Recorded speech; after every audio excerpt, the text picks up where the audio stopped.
ऐसा राजा जो है विचार कर रहे थे, दुखी हो रहे थे कि आज जीवन में हमसे बड़ा अपराध हुआ। तो उसी समय वो शनि मुनि का शिष्य वहां पहुंच गया। राजा ने उनका स्वागत किया, महाराज कैसे पधारे। उन्होंने कहा कि भाई देखो, आपको इस तरह से शाप लग गया है, तक्षका तो मृत्यु सुखता साधु में। परीक्षित ने जब ये सुना कि तक्षक के काटने से मेरी मृत्यु होगी, तो इसको उन्होंने अच्छा समझा।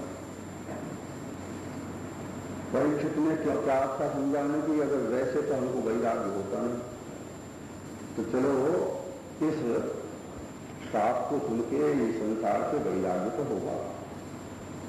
तो राजा जो है भगवत चरण निर्गतायाम गंगायाम प्राय उन्होंने अपने पुत्रादित्य को राजपाट पहुंच करके और गंगा किनारे आकर के बैठ गए।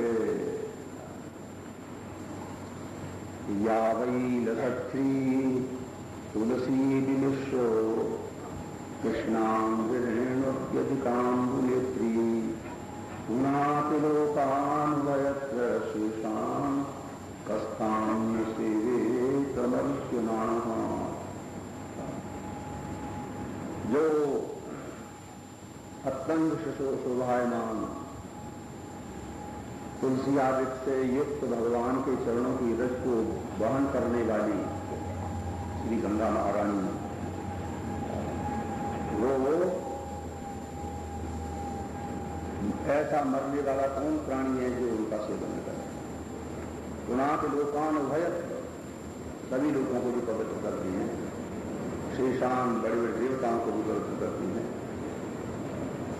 बस गंगा किनारे जाकर के बैठ गए, भगवान का ध्यान भजन करने लगे, निश्चय कर लिया अब हम बस यही इसी प्रकार से केवल संध्या बंदन करते समय केवल आचमन का जल पेट में जाएगा और जल भी हम नहीं पिएंगे। ये बात एक साथ सारे देश में फैल गई।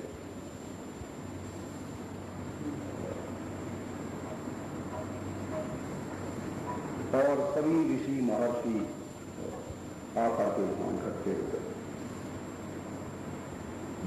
परीक्षित जहां बैठे हैं, तो समागता सर्वतैव सर्वे, चारों ओर से ऋषि महर्षि आकर के वहां इकट्ठे हो। उस समय तुमकार शांति पूछा, मालूम कैसे महाराजा परीक्षित जब ये सुना, किस तरह से सारे देश में ये चर्चा फैल गई और बड़े बड़े ऋषि वहां आकर के इकट्ठे हुए। तत्रोपजगुर्भुवनम पुराना महानुभावा मनुष्य शिष्य, संसार को पवित्र करने वाले बड़े बड़े ऋषि महर्षि वहां आकर के इकट्ठे हुए। अत्रि, चलन, वशिष्ठ, रघु, अंगिरा, पराशर, विश्वामित्र, परशुराम, ये देवल, भरद्वाज, गौतम, पिप्पल, प्रहलाद, व्यास, नारद और ऋषि महर्षि आ गए। एतान सर्वान पूजे, सब ऋषियों का पूजन किया महाराजा परीक्षित ने। सब लोग जब बैठ गए शांति से तो हाथ जोड़ करके बोला, आओ वयम भगवती अनुग्रहिता, महाराज आप लोगों ने मेरे ऊपर बड़ी कृपा, मैं तो जीवन भर में इतने महापुरुषों का दर्शन नहीं कर पा रहा। और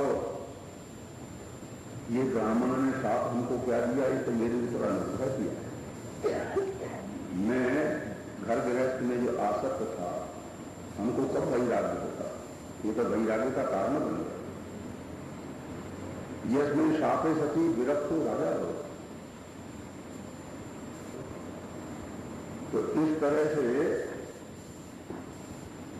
राजा ने जब अपना निश्चय सुनाया, एवं राज्ञी प्रायोग दृष्टि सती देवा पुष्प दृष्टि कर, महाराजा परीक्षित ने जब ये निश्चय कर लिया तो 7 दिन तक हम निर्जल व्रत करके इसी तरह गंगा किनारे रहेंगे। ये निश्चय जब सुना तो देवताओं ने पुष्पों की वर्षा की, धूमियां बजने लगी। और जितने ऋषि महर्षि थे सबने यही, उसी समय सबने यही संकल्प ले लिया कि जब तक महाराजा अपने 5 भौतिक शरीर को छोड़ करके मुक्त न हो जाएंगे तब तक हम लोग भी इसी तरह से इनके पास न बैठे रहेंगे। असल राजा देहम त्यक्ता विशोकम परलोकम यावत न यास्यते। जब तक महाराजा परीक्षित अपने 5 भौतिक शरीर को छोड़ करके और जब तक इनके ये मुक्त न हो जाएंगे, परलोक को न चले जाएंगे, इनकी ज्योति भगवान की ज्योति में जब तक नहीं मिल जाएगी, तावत वयम सर्वे यह स्थाप्य, हम लोग भी बस इसी तरह से बैठे रहेंगे, खाएंगे पिएंगे नहीं कुछ। परीक्षित ने ये बात सुन करके तो उनको और बड़ा साहस हुआ, बड़ी प्रसन्नता हुई। और फिर महाराजा परीक्षित कहने लगे, महाराज अब ये तो बताओ क्या 7 दिन केवल बाकी हैं, अब हमको क्या करना चाहिए?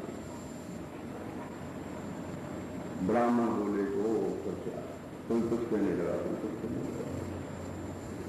यूम सर्वे अत्रागता उस्माकम यह परत्रवा अनारोग्यम अर्थ नास्ति अतो वा एवं पृष्ठव्यम पृच्छ विप्रा यूयम एक मत है। हमारे सामने विवाद नहीं होना चाहिए, आप सब एक मति से पाप निश्चय करके बताओ तो हमको क्या करना चाहिए। तो ब्राह्मणों का एक सिद्धांत कहाँ होगा, कोई कहना राजन तो एक बड़ा भारी यज्ञ करना चाहिए, कोई कहना चाहिए योगाभ्यास करना चाहिए, कोई कहना चाहिए दान करना चाहिए। ऐसे आपस में विवाद होने लगा। उसी समय भगवान जो है स्वयं सुखदेव जी का रूप धारण करके भगवान स्वयं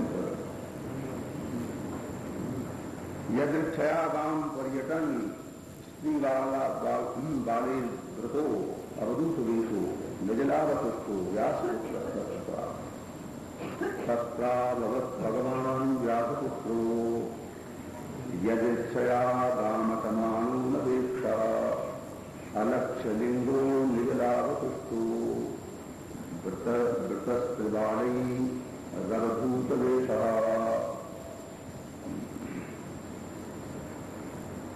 स्त्री और बच्चों से गिरे हुए सुखदेवी वहां पर। तो वैसे महाभारत की दृष्टि से महाभारत को पढ़ने से आता है कि भगवान सुखदेव उस समय नहीं थे, उसके पहले ही वो अपनी लीला समाप्त कर चुके थे। सुखदेव जी थे ही नहीं, कहां से गए? तो इसलिए कहा तत्राभवत भगवान व्यास। व्यास सुखदेव जी के रूप में स्वयं भगवान ही प्रकट हो गए राजा का कल्याण करने के लिए। तम दर्शन सुकुमार पादो करोड़ बाहुवन सतपो लगाश्रम। वो 16 वर्ष की अवस्था मालूम होती देखने में। उनके सब हस्तपादादिक अत्यंत कोमल थे, बड़े बड़े उनके नेत्र थे, भौहें बड़ी सुंदर थी, शंख के समान उनकी ग्रीवा थी और उनका चौड़ी छाती, दिगंबर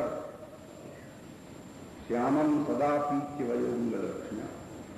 श्याम उनका वर्ण था, अंग की कांति से अपनी ओर स्त्री पुरुषों के मन को अपनी ओर आकर्षित कर रहे थे।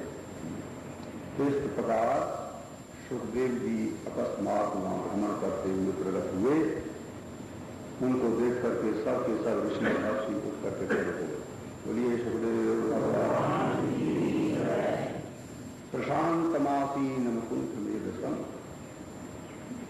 शांत होकर के सुखदेव जी भगवान जब बैठ गए तब राजा ने कहा, ये तो कोई महापुरुष मेरे कल्याण के लिए पधारे हैं।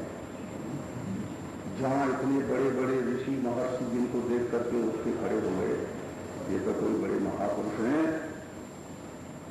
बस राजा ने जाकर के प्रणाम किया। प्रणम्य मूदना वर्तक कृतांजलित उनके चरणों में सिर रख दिया, हाथ जोड़ करके खड़ा हो और बड़ी नम्रता से उनसे कहा, महाराज मैं कृतकृत्य हूं, आपका तो स्मरण करने से मनुष्य पवित्र हो जाता है, आपका दर्शन करने से पवित्र हो जाए, इसमें तो कहना ही क्या है। आपकी सन्निधि मात्र से बड़े बड़े पाप नष्ट हो जाए, जैसे भगवान विष्णु की सन्निधि से दैत्य नष्ट हो जाए। पांडवानां प्रिय कृष्ण, भगवान श्री कृष्ण पांडवों के बड़े प्रिय हैं, देवता हैं उनके। उन्होंने अपने गोत्र में, पांडवों के गोत्र में उत्पन्न हुआ जो मैं हूं, इसलिए भगवान ने स्वयं कृपा करके आपको भेजा है, अन्यथा आपका दर्शन हमको कहां मिलने वाला है।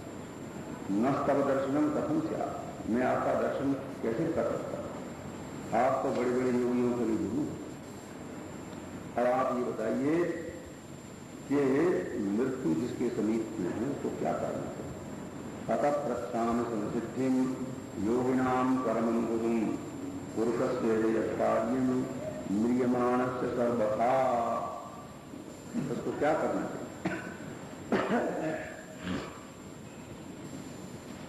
परीक्षित ने 4 बात पूछी।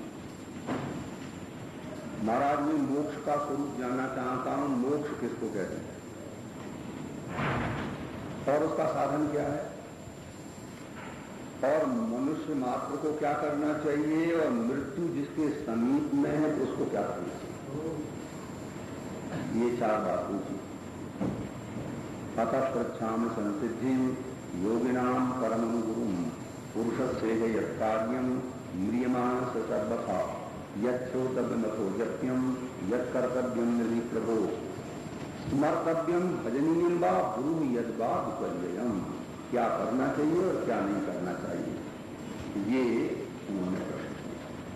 ये पहला अध्याय समाप्त हुआ। बोलिए श्री कृष्ण भगवान। सुखदेव जी राजा का प्रश्न सुनकर के ही प्रसन्न हो गए। वरीयानेश ते प्रश्न, राजा ने तुम्हारा प्रश्न ही बड़ा सुंदर है। ये तो प्रश्न तुमने संसार के हित के लिए किया है, अपने ही हित के लिए। तो विवेकी लोग ऐसे प्रश्नों का बड़ा आदर करते हैं। राजन, घर गृहस्थ में रहने वाले लोगों के लिए सहस्त्रों बातें सुनने की होती हैं, सहस्त्रों करने की होती हैं, सहस्त्रों बातें सोचने की होती हैं। उनकी ये दिन, उनका जो दिन है वो तो अर्थ की चिंता में व्यतीत हो जाता है, रात्रि उनकी सोने में व्यतीत हो जाती है। और ये देखते हैं ये स्त्री पुत्र बाल बच्चे ये संसार जो है अनित्य है, परंतु तो भी उनमें से आसक्ति नहीं निकलती। येषां प्रमत्तो निर्धनम पक्ष निर्धन। इसलिए राजन, जिस भगवान की माया से मोहित हो रहा है, इससे मालूम होता है कि ये किसी की माया से मोहित है। हम जानते हैं ये संसार अनित्य है, झूठा है, स्वप्न के समान है, ऐसा बुद्धि निश्चय कर लेती है, फिर उसी में फंसी रहती है।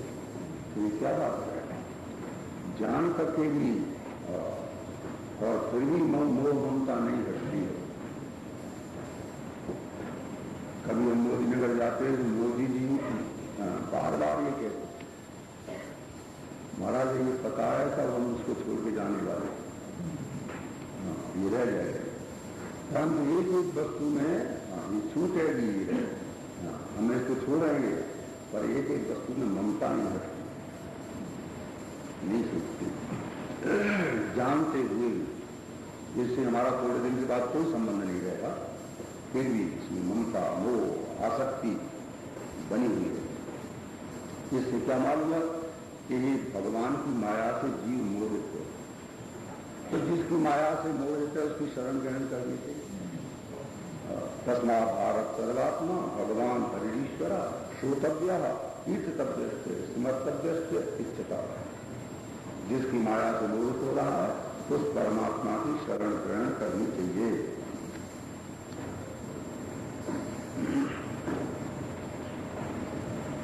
एतावान सांख्य योगाभ्याम स्वधर्म कर्म निष्ठया जन्म लाभा पर पुंसाम अंते नारायण स्मृति। क्या करना चाहिए? परीक्षित ने ये जो प्रश्न किया ना कि मरणासन्न व्यक्ति को क्या करना चाहिए, तो सुखदेव जी उसको कह रहे हैं, अरे मरणासन्न व्यक्ति को करना चाहिए कि भगवान का स्मरण करना चाहिए। सांख्य शास्त्र, कोई जीवन भर सांख्य शास्त्र का अभ्यास करे, धर्मशास्त्र का अभ्यास करे, अपने धर्म का पालन करे, इन सब साधनों का फल क्या है? बोले अंते नारायण स्मृति, अंत में भगवान का स्मरण हो। ये सब साधनों का फल है।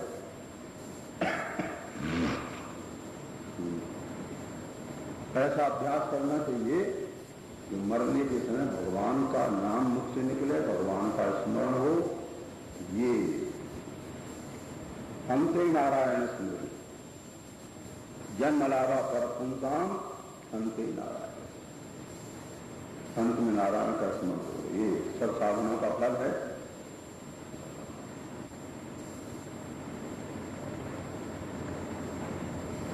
प्रायण मनोराजन निवृत्ता विदुषी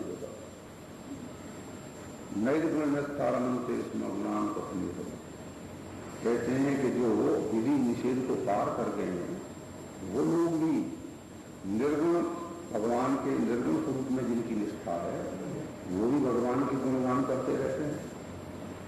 ये भागवत नाम का जो पुराण है, ये सुखदेव जी कहते हैं हमने अपने पिताजी से इसको पढ़ा।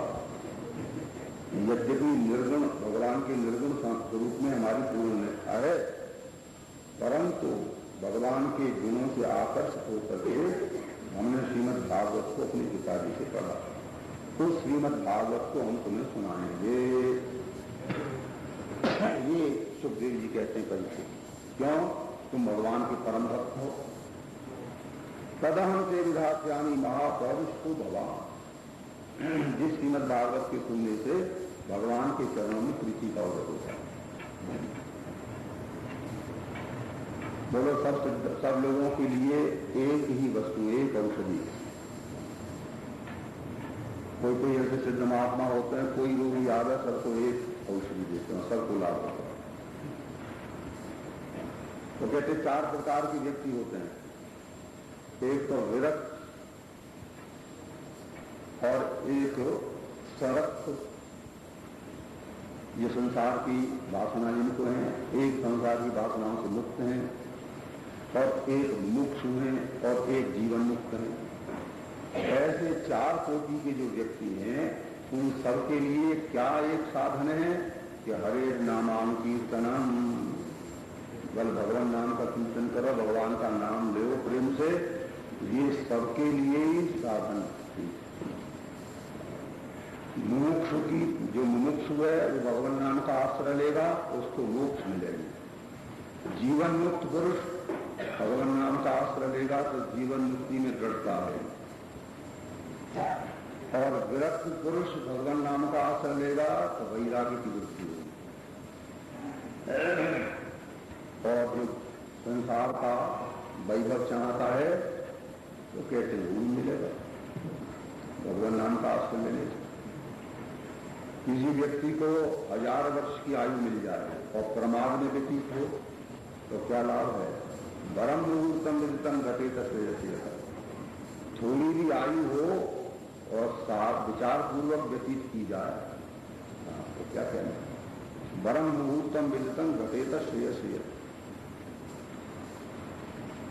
1000 वर्ष की आयु हो जाए, मिल जाए, 100 वर्ष की आयु मिले, पर प्रमाद में व्यतीत हो वो व्यर्थ है। थोड़ी सी आयु भी विचार पूर्वक व्यतीत की जाए वो पर्याप्त। सुखदेव जी कहते हैं कि देखो खटवाण नाम के एक राजा हुए हैं, उन्होंने एक मुहूर्त में ही सर्वस्व भगवान के चरणों में अर्पण करके अभय पद को प्राप्त कर दिया। अभी तुम्हारी तो 7 दिन की का जीवन है, तुम सब कुछ अपने कल्याण के लिए कर सकते हो। सुखदेव जी ने कहा जब कोई व्यक्ति ये समझे कि मेरा अंतिम समय है तो अपनी मोह ममता घर में से हटा करके और एकांत में चला जाए। ग्रहात प्रव्रत तो दीदा, और पुण्य तीर्थ में जाकर के एकांत में बैठ करके आसन से और भगवान के नाम का जप करे। अभ्यसेन मनसा शुद्धम त्रिवद ब्रह्माक्षरम, ओंकार का जप करे। संसार से मन अपना हटा दे और भगवान के एक एक अवयव का ध्यान करे। तथा किंचन न स्मरे, संसार से मन हटा करके भगवान के चरणों में लगाता जाए। एक जिस जिस अंग का ठीक ठीक ध्यान होने लगे फिर आगे बढ़ता जाए और जो भगवान का ठीक ध्यान करने लग जाए, ध्यान होने लगे तो कुछ भी स्मरण करे। तथा किंचन न स्मरे, रजस्तमोज्ञान आक्षेपम विदूढ़म न आहुवान यसे कारण्यादीरो हम दिया सत्यतम धनम। इस तरह से सुखदेव जी ने परीक्षित को उपदेश किया। जितासना जितन जितेंद्रियो, भगवान के स्वरूप में अपने मन को स्थिर कर। अरे और कुछ नहीं, ये सारा जो विश्व है ये भगवान का विराट है, विराट भगवान का ही स्वरूप तो है। और क्या है, ये सारे जगत के रूप में भगवान है, भगवान का ही अवयव के रूप में इनका चिंतन करें। पातालमेकस्य निपादमूलम पठन्ति पाठमी प्रपदे रसातलम महातलम विश्व सृजोक्त गुल्फौ फलातलम वै पुरुष से जंगे। सुखदेव जी कहते हैं देखो, अयम तस्य स्थूल तस्य पादमूलम पातालम। पाताल क्या है? शेख जी कहते हैं, अमेरिका वाले कहते हैं हम पाताल में गए। पाताल केवल भगवान का तलवा है और एड़ियां और पंजे रसातल है, और एड़ी की ऊपर की जो गांठें हैं वो महातल है, और जंघा जो है पिंडली वो तलातल है, और दोनों घुटने जो हैं वो सुतल और अतल है। विकलम उरुद्वयम जघनम महीतलम नाभिर्विभस्तलम पुरस्थलम स्वर्ग, वो भगवान का वस्थल है।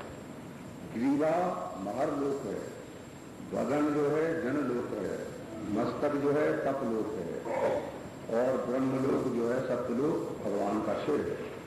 इंद्र आदि देवता भगवान की बाहु है, कर्णादि के निशान, ये वेद सिर है, यमराज दंष्टा है, ये भगवान की विराट रूप।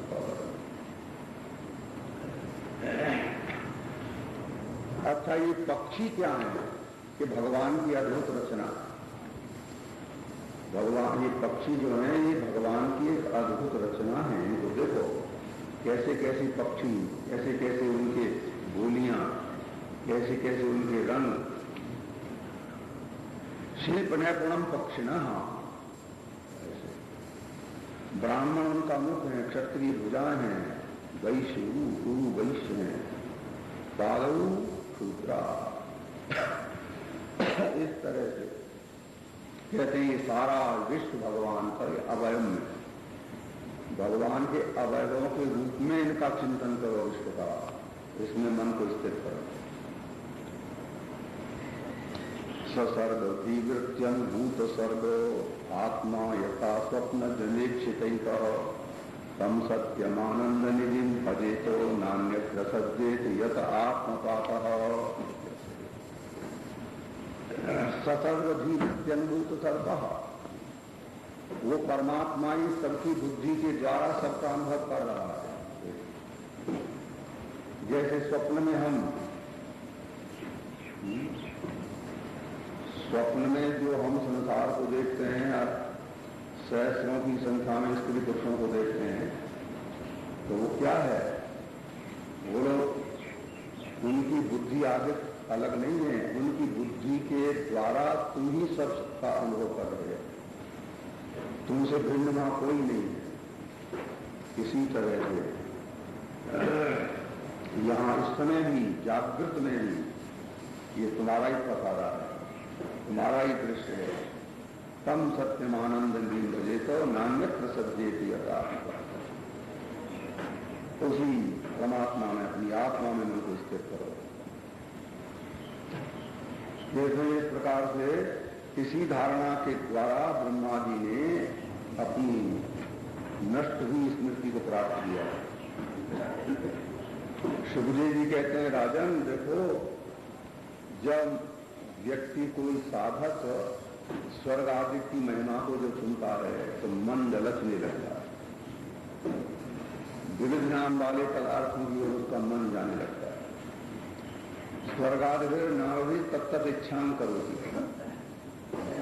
और इस स्वर्ग में ऐसे दिव्य महल होते हैं, दिव्य वस्त्र होते हैं, दिव्य वहां सराय होती हैं, पर कहते हैं कि वहां तत्तर लोक में चला भी जाए पर मोक्ष सुख तो नहीं मिलता उसको। अतः कबीर, इसीलिए अतः कबीर विनाश याद प्रमत्तो व्यवसाय, इसलिए विविध नाम वाले पदार्थों से उतना ही संबंध करे जितने से काम चल जाए। ज्यादा संग्रह करके क्या करेगा। सत्याम क्षितौतिम कशिपो प्रयास। अच्छा, जब पृथ्वी पर लेट करके हमारा काम चल सकता है तो क्यों ये कलम वलम क्यों इनके लिए क्यों परिश्रम करते। बाहु सुसिद्धे उपबरहण, जब हाथ का तकिया भगवान ने दिया है, अगर आवश्यकता हो हाथ लगा लो सिर के नीचे, तो तकियाओं को क्यों लिए देते। सत्यं जलौ किम गुरुधान न पात्र्या, अरे जल पीने के लिए अंजलि बना के जल पी सकते हैं, अनेक प्रकार के पात्र क्यों संग्रह करते हैं। देखिए कल कलारू सतकिन अनुकूलई, और बलकल वस्त्र जब है संसार में तो क्यों अनेक प्रकार के वस्त्रों का संग्रह करते हैं। चीराण किन पतन संत संत भिक्षा, या गली कूचे में तुमको चीर पड़े हुए नहीं मिलते। पहले ऐसे चाली थी, कोई नया वस्त्र पहनता था तो उसमें से नए वस्त्र में फाड़ के थोड़ा डाल देते। अरे कोई साधु संत ले जाएगा अपनी बिगड़ी बना देगा। उस समय की बात है, और कहाँ चीरें मिलती हैं। चीराण किम पथिन संत विषंत भिक्षाम नहीं वांधा, क्या वृक्ष आपको भिक्षा देना उन्होंने बंद कर दिया है। क्या नदियां सूख गई हैं। क्या तुम्हारे रहने के लिए गुफा नहीं है। और क्या शरण में आए हुए की भगवान का क्या नहीं करता है। फिर क्यों किसी के दास बने हुए हो, क्यों इन धनकों की उपासना करते हो। कोई कोई पुरुष महापुरुष अपने हृदय में प्रादेश मात्र छोटे से भगवान का ध्यान करते। चतुर्भुजन, 4 दिन की भुजाएं हैं, प्रसन्न जिनका बदन कमल के समान नेत्र हैं, पीतांबर काली, सिर पर मुकुट, कानों में कुंडल, इस तरह से भगवान का ध्यान करते हैं।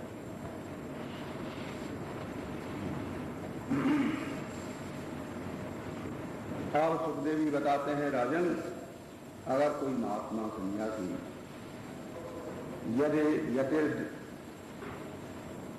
यदा इमं देहम त्यक्तुम इच्छति, जब इस शरीर को त्याग करना चाहें तो किसी देश काल में अपने मन को आसक्त न होने दे, और प्राणों का के ऊपर विजय प्राप्त करे। क्षेत्रज्ञ में मन को स्थापित करके, क्षेत्रज्ञ मनोबुद्ध्या नियम में बुद्धि के द्वारा मन को क्षेत्रज्ञ में स्थित करे, और क्षेत्रज्ञ को शुद्ध आत्मा में, और उसको फिर आत्मा में स्थिर करके आत्मैव अहम नित्य प्राप्त शांति, और मैं स्वयं नित्य शुद्ध बुद्ध सच्चिदानंद स्वरूप में आत्मा हूं, ऐसा निश्चय करके, और कृत्यात् विरमे, सबसे विराम दे। परम पदम वैष्णव परम हृदयात्मा मनुष्य को परम, शरीर के त्याग की विधि बताते हैं। वो महात्मा अपने एड़ी से गुदा के द्वार को रोक करके नाभि आदि के द्वारा, नाभि में स्थित जो जिसको मणिपुर चक्र कहते हैं, वहां स्थित जो प्राण है तो उसको ऊपर उठाया, अनाहत चक्र में लाया, फिर विशुद्ध चक्र में ले जाकर के फिर अपने तालू के मूल में ले जाया, फिर दोनों भवों के बीच में ले जाए इस वायु को और फिर ब्रह्म रंध्र में ले जा करके निर्भिद्ध देहम विसर्जे, ब्रह्म रंध्र को तोड़ करके वहां होकर के निकल जाए। उस महात्मा की सद्य मुक्ति होती है, तत्काल मुक्त हो जाए। और जो महात्मा ये चाहे कि चलो इन लोगों को देखते हुए जाएंगे,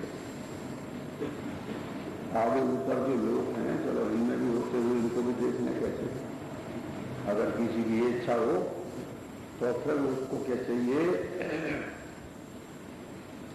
यदि कारणेष्ठादि पदानि गंतुम इच्छति तभी तब उसको मन और इंद्रियों को साथ लेकर के तब तक लोगों के भोग के लिए जाना चाहिए। क्योंकि इंद्रिय और मन को जो साथ ले जाएगा तभी तो भोग सिद्ध होंगे। योगियों की गति त्रिलोकी के अंतर भी है, बाहर भी है।